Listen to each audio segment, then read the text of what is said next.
Good morning, all of you students. DLED second year. Subject है स्वास्थ्य योग शारीरिक शिक्षा। सब्जेक्ट कोड है S5। यूनिट है 3। My self Anurag Kumar, assistant professor, Chanakya college of education Bettiah. So students, आज का टॉपिक है विद्यालय एवं कक्षाओं की गतिविधियों में योग की भूमिका पर प्रकाश डालें। यानी टॉपिक है विद्यालय एवं कक्षाओं की गतिविधियों में योग की भूमिका पर प्रकाश डालें। यानी यूनिट यह 3rd में है। सब्जेक्ट कोड है S5। तो विद्यालय में गतिविधियों में योग की भूमिका, यानी विद्यालय जीवन में विद्यार्थी को योग बहुत ही आवश्यक होता है, क्योंकि विद्यार्थी में सभी तरह के विकास होता है, क्योंकि शारीरिक मानसिक सभी में यह विकास होता है। विद्यार्थी के लिए योग बहुत ही महत्वपूर्ण है, क्योंकि उसको पढ़ाई में एकाग्रता करता है, पढ़ाई में मन लगाता है, नशा मुक्तियों से दूर करता है, बहुत सारे व्याधियां को वह दूर करता है। क्योंकि विद्यार्थी जीवन में योग भी बहुत लाभदायक है। योग करने से विद्यार्थी क्या होता है, हृष्ट-पुष्ट और स्वस्थ होता है। और कक्षाओं में, विद्यालय के कक्षा कक्ष में भी योग प्रशिक्षक के द्वारा योग की शिक्षा देना अनिवार्य है। और आज के वर्तमान युग में योग शिक्षा का बहुत ही महत्वपूर्ण बन चुका है। पहले तो योग का प्रचलन था, लेकिन धीरे धीरे क्या हुआ, वो लुप्त होता गया। लेकिन आज के इस वर्तमान युग में योग को पूरे विश्व ने ही स्वीकार किया है। तो अब हम इसके इंट्रोडक्शन पर चलते हैं। भूमिका, यानी विद्यालय में बालक के लिए योगासन बहुत ही लाभदायक है। विद्यार्थी जीवन में योग तन मन आत्मा को स्थिर रखता है। योग का प्रचलन आज से 10,000 वर्ष पुराना है। योग की जानकारी साहित्य ऋग्वेद में मिलता है, जो ये इम्पोर्टेंट है। एक ऑब्जेक्टिव में भी पूछा जा सकता है, योग की जानकारी हमें कहाँ मिलता है, तो ये साहित्य है ऋग्वेद से मिलता है। प्राचीनतम उपनिषद में भी योग का उल्लेख मिलता है। क्या है, उपनिषद में भी यह योग का, प्राचीनतम उपनिषद में भी योग का उल्लेख मिलता है। इसके बाद एक इम्पोर्टेंट है, एक ऑब्जेक्टिव में भी पूछता है, पतंजलि को योग के पिता कहा जाता है। जो पतंजलि जो है योग के पिता कहा जाता है। योग से शारीरिक मानसिक सभी तरह के विकास पर बल दिया जाता है। अतः योग सभी व्यक्ति को उन्नति की ओर ले जाता है। यह मन मस्तिष्क को स्थिर रखता है। योग क्या है, मन मस्तिष्क और दिमाग को भी स्थिर रखता है। वह ध्यान को केंद्रित करता है। योग से हमें अनेक बीमारियां, यानी बहुत तमाम व्याधियां को दूर किया जाता है। व्याधियां का मतलब होता है बीमारी से बचने में भी रक्षा करता है, जिसे हम स्वस्थ जीवन की कल्पना करते हैं। तथा अपने बच्चों को भी योग शिक्षा देना चाहिए, ताकि बच्चे का मन पढ़ाई में लगे। क्योंकि जो अपने घर के बच्चा है, उसको पहले हम शिक्षित करेंगे, योग के बारे में जानकारी देंगे। जब हमारे बच्चे सीखेंगे तो वो बड़े होंगे, किसी दूसरे विद्यालय में जाएंगे तो वो भी एक किसी प्रशिक्षण के द्वारा योग क्या है वो सीखेंगे और दूसरों को भी प्रेरणा देंगे। और विद्यालय में घर, समाज, गांव सब जगह अपना एक अलग पहचान बनाते हैं। समाज में भी क्या है, उसकी एक अलग पहचान मिलती है। इसलिए योग विद्यार्थी जीवन में काफ़ी महत्वपूर्ण है, ताकि बच्चों का रक्षा करता है, जिसे हम स्वस्थ जीवन की कल्पना करते हैं, तथा अपने बच्चों को भी योग शिक्षा देना चाहिए ताकि बच्चे का मन पढ़ाई में लगे। इस योग को पूरे दुनिया ने भी स्वीकार किया है। जो हम लोग योग करते हैं उसे पूरा विश्व ने उसे स्वीकार किया है। इसे चिकित्सक एवं मनोवैज्ञानिक भी योग करने की राय देते हैं। योग छात्र के लिए बहुत ही उपयोगी है, क्योंकि क्या है, योग विद्यार्थी जीवन में या सभी व्यक्ति के मानव जीवन में काफ़ी उपयोगी है। इसलिए योग शिक्षा का बहुत ही महत्वपूर्ण स्थान दिया गया है। सिर्फ ये कक्षा कक्ष में नहीं, विद्यालय में नहीं, बल्कि सभी जगह, यानी हर गांव में, हर शहर में, ग्रामीण क्षेत्र हो या शहरी क्षेत्र हो, देश विदेश, अंतर्राष्ट्रीय लेवल पर भी इसका महत्वपूर्ण स्थान है। और इस पर सभी लोग, वैज्ञानिक भी इस पर पूरे अपने तन मन से ध्यान दिए हुए हैं। योग से हमें बहुत शरीर के लिए स्वस्थ जीवन की कल्पना की जाती है। अब है छात्रों के लिए योग की आवश्यकता, यानी विद्यार्थी जीवन में योग की क्या क्या आवश्यकता है, इसे हम 5 पॉइंट के माध्यम से समझ सकते हैं। 5 पॉइंट के माध्यम से हम इसको समझेंगे। तो इसमें विद्यालय एवं कक्षाओं की गतिविधियों में योग की भूमिका, यानी इसकी हमारे लिए आवश्यकता क्या है। इस बालक के लिए, जो भी कक्षा में यानी विद्यालय में विद्यार्थी है, तो उनके लिए क्या आवश्यकता है, वही अब आवश्यकता। तो विद्यार्थी के लिए योग की आवश्यकता मुख्य रूप से निम्नलिखित है, जो इस प्रकार से दिया गया है।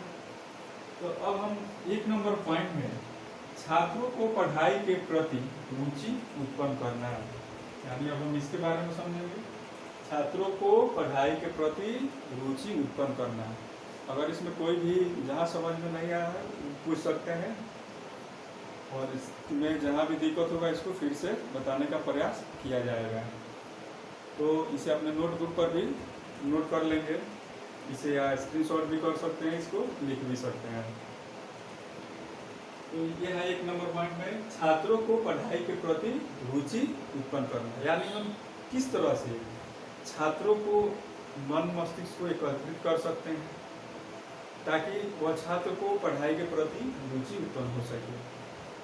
तो वैसे छात्र जिनको कुछ याद न रहता हो, पढ़ाई में मन नहीं लगता हो, वैसे विद्यार्थी के लिए योगासन रामबाण का कार्य करता है। प्रातः काल में यानी सुबह में योग करने से छात्रों को स्मरण शक्ति में वृद्धि होती है। स्मरण शक्ति या मस्तिष्क में तीव्र गति से विकास होता है, बच्चे स्वस्थ रहते हैं। योगासन से बच्चे सभी क्षेत्र में अबला रहते हैं। अबला का मतलब तेज, काफ़ी प्रतिभाशाली, अबला का मतलब होता है जो है प्रतिभाशाली, तेज। तो बच्चे क्या है, योगासन से उनका ध्यान एकत्रित होता है, मन के आत्मा की शांति मिलती है, मन स्थिर रहता है, दिमाग स्थिर रहता है। तो अब वो पढ़ने चलेंगे तो निश्चित है क्या है कि उनको याद दिमाग में कुछ देर तक रहेगा, फिर कुछ दिन के बाद उसको दोबारा देखेंगे तो तुरंत ही याद आ जाएगा। तो क्या है, ये स्मरण शक्ति को मजबूत करता है। अब मेरी दूसरी पॉइंट है मस्तिष्क में वृद्धि होना, यानी योगासन से मस्तिष्क में वृद्धि होना, यानी स्मरण शक्ति का तेज होना। ये क्या है, विद्यार्थी जीवन में ये पॉइंट बहुत ही महत्वपूर्ण है और इसकी आवश्यकता भी है। तो रोज यानी रोज सुबह प्रातः काल में योगासन करने से मस्तिष्क शक्तिशाली व संतुलन में रहता है। चूंकि बाजार में अनेक दवाइयाँ टॉनिक उपलब्ध है जो दिमाग को तेज करने में कोई असर नहीं दिखाता है, अतः योग एक प्राकृतिक साधना है जिसका कोई मुकाबला नहीं कर सकता है। योग करने से बच्चों का दिमाग तेज होता है, स्मरण शक्ति मजबूत होती है तथा बचपन से ही बालक में सकारात्मक सोच का विकास होता है। यानी कुछ बालक ऐसे होते हैं जो कमजोर होते हैं, वैसे कुछ बालक क्या होते हैं बचपन से ही वो प्रतिभाशाली होते हैं, उनका IQ लेवल ज़्यादा होता है, अधिक होता है। इससे समान बालक क्या होते हैं 80 से 90 के IQ लेवल में रहते हैं। वही जो वैज्ञानिक इंजीनियर डॉक्टर जो होते हैं उनका 110 से ऊपर होता है, 120 130 140 के करीब IQ लेवल होता है। बुद्धि लब्धि जिसको बोलते हैं, वो आगे टॉपिक में बताया जाएगा। तो क्या है उस बालक को जो प्रातः काल में जो रोज करते हैं उनके स्मरण शक्ति दिमाग सभी तरह के स्पुष्ट और तेज होते हैं। अब हम इसके अगले पॉइंट की तरफ चलेंगे और उसको देखेंगे। अब हम इस तीसरे पॉइंट को चलेंगे। 2 पॉइंट तो पहले पढ़ चुके हैं क्योंकि यह छात्र के लिए बहुत ही आवश्यक है। तो यह योग से मादक यानी नशीले पदार्थ से मुक्ति मिलती है। योगासन से मादक पदार्थ यानी नशीले पदार्थ की मुक्ति मिलती है, यानी उसके छुटकारा पा सकते हैं। तो आज के नौजवानों यानी युवा पीढ़ी में नशीले पदार्थ की लत लग जाती है, उनकी आदत धीरे धीरे बन जाती है जो स्वास्थ्य के लिए हानिकारक होती है। इस योगासन से मादक पदार्थों से यानी नशीले पदार्थ से छुटकारा पा सकते हैं या गलत लत से छुटकारा पा सकते हैं। तो क्या होता है कि जब बच्चे निश्चित है कि उनकी आदत गलत लग जाती है, नशीले पदार्थ बहुत सारे सेवन करने लगते हैं, तो क्या होता है उनके धीरे धीरे वह पैसा बन जाता है, वह उसे छोड़ नहीं पाते हैं। अगर वैसे व्यक्ति प्रातः काल में रोज योग करते हैं तो धीरे धीरे यह नशीले पदार्थ से उनको छुटकारा मिल सकता है, वह छुटकारा पा सकते हैं। तो निश्चित है कि योग सभी बच्चों के लिए, सभी व्यक्ति के लिए बहुत ही लाभदायक है। अब हम चौथे पॉइंट में चलते हैं। योग से लक्ष्य के प्राप्ति में सहाय, यानी योगासन जब हम लोग करते हैं तो उसे क्या है, इस योगासन से अपने मंजिल तक या लक्ष्य को हम लोग आसानी से प्राप्त कर सकते हैं और यह हमें सहायता करती है। तो जो छात्र प्रातः काल में योगासन करते हैं वैसे छात्र को मस्तिष्क को शुद्ध यानी शुद्ध करके विचार शक्ति में बदलाव देखने को मिलता है। इससे छात्रों के हर मंजिल लक्ष्य की प्राप्ति करने में सहायता मिलती है। इस योग से दूसरों को भी प्रेरणा देते हैं तथा समाज में अपनी पहचान बनाकर अपने मंजिल तक बहुत ही जल्दी पहुंच पाते हैं। तो क्या है कि अपने योग जब हम लोग करते हैं, इस योग से अपने लक्ष्य को एक मस्तिष्क को एकत्रित करते हैं और वह उस लक्ष्य तक पहुंचने में सहायता करते हैं। वो भी कब, जब हम परिश्रम करेंगे तब। बिना परिश्रम के हम अपने लक्ष्य को प्राप्त नहीं कर सकते हैं। अगर हम मैट्रिक कर रहे हैं तो अगर नहीं पढ़ेंगे तो क्या होगा, मैट्रिक में हमें अच्छा नंबर नहीं मिलेगी, फिर उसके आगे हम नहीं बढ़ सकते हैं। तो उसके लिए क्या है, हमें परिश्रम करना अत्यंत ही आवश्यक है। तो अब हम अगले पॉइंट है, यह 5 नंबर है। ये हल्का है इसलिए इसको नहीं लिखे हैं, इसको स्क्रीनशॉट भी कर सकते हैं, इसे लिख भी सकते हैं। और यह है 5 नंबर में, योग से छात्र की स्वास्थ्य जीवन की कल्पना करना, यानी योगासन से छात्र जीवन की कल्पना करना। यानी योग से हम लोग छात्र जीवन की क्या क्या कल्पना कर सकते हैं, कैसे रख सकते हैं। तो क्या है, उसका बालक का भविष्य स्वयं ही, अपना बच्चा जीवन का स्वयं ही कर्णधार होता है। तो वह बच्चा निश्चित है कि वो आगे चल के अबला होता है।